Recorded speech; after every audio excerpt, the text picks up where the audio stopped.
जब कोई परिवर्तन होता है तो किसी को फायदा किसी को नुकसान होता है। हर परिवर्तन में संशोधन की गुंजाइश होती है। परिवर्तन जब होता है तो ज़्यादा लोगों को फायदा और कम लोगों को नुकसान होता है। नमस्कार दोस्तों, मैं हूं अमरनाथ प्रसाद। जैसा कि आप लोग समझ गए होंगे, आज हम बात करने वाले हैं बिहार शिक्षक नियमावली 2023 के बारे में।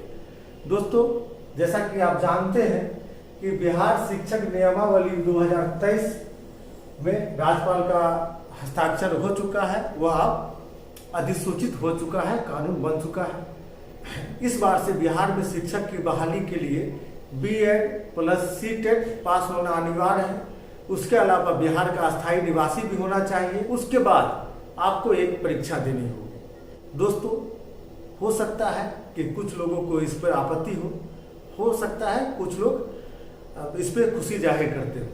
जब सरकार कोई नियम लाती है तो अच्छे के लिए लाती है, जब सरकार कोई परिवर्तन करती है तो अच्छे के लिए करती है।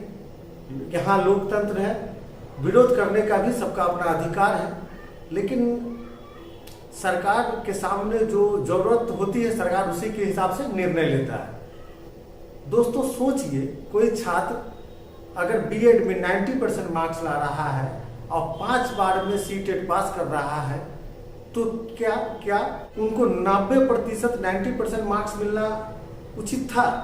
नहीं था।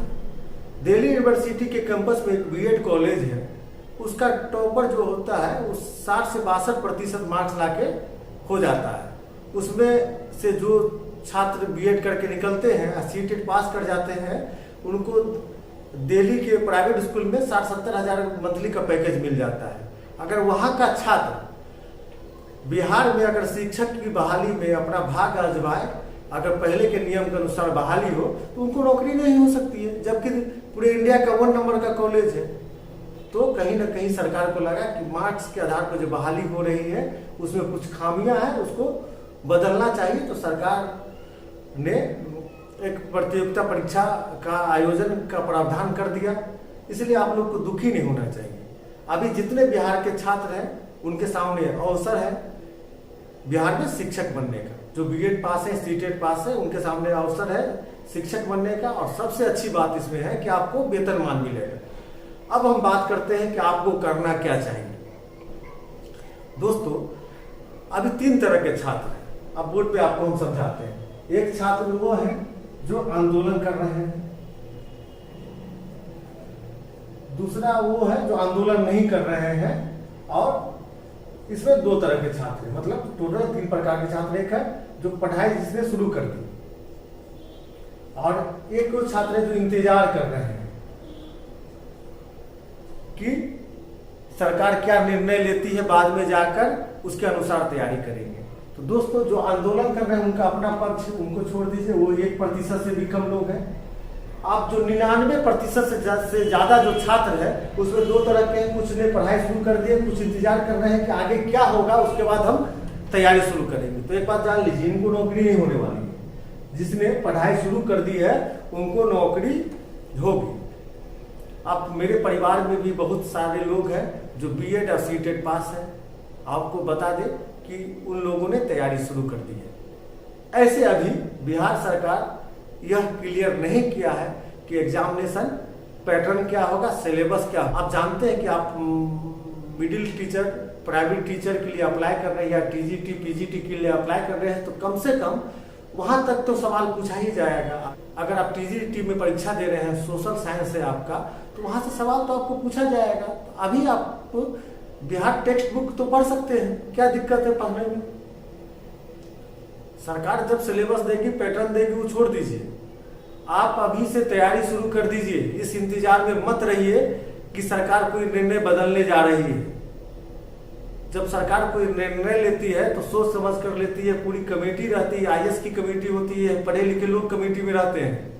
सरकार जनता की भावना, जनता की समस्या को देखती है, उसके बाद निर्णय लेती है। यह जो पैटर्न बदला गया है वो कुछ सोच समझ कर बदला गया है। पहले के पैटर्न में बहुत खामियां थी जो बाद में जाकर पता चला, सरकार उसको बदल रही है।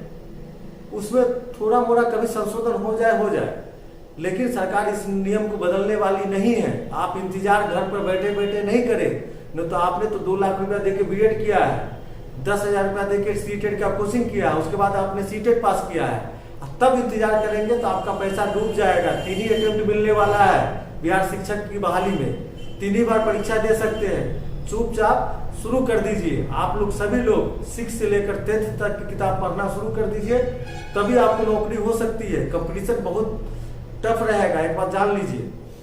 बीएड करने वाले छात्र 2 तरह के हैं, एक जो बीएड करके जिसने पढ़ाई सीटेट पास करके पढ़ाई बंद कर दी, दूसरे वे छात्र हैं जो बीपीएससी, एसएससी, रेलवे सब की तैयारी कर रहे हैं। आपको मैदान में उन्हीं से लड़ना है, परीक्षा हॉल में उन्हीं के साथ बैठना है, मेरिट लिस्ट में उन्हीं से फाइट करना है।